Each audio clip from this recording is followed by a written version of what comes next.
Learn how to make your do-it-yourself self-watering pot for a houseplant.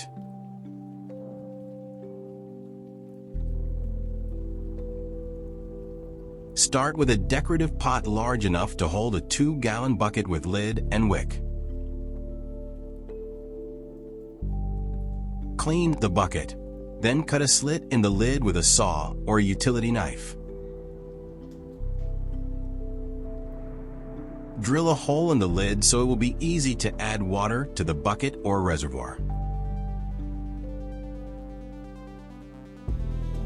Add water to the bucket almost to the lid. Find a washcloth or towel and saturate it in the water.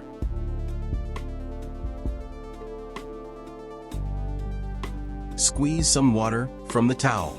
Fold the towel so it can be fed through the slit in the lid. Be sure the towel hangs about 6 inches into the water. Put the lid on the bucket and put the bucket into the decorative pot.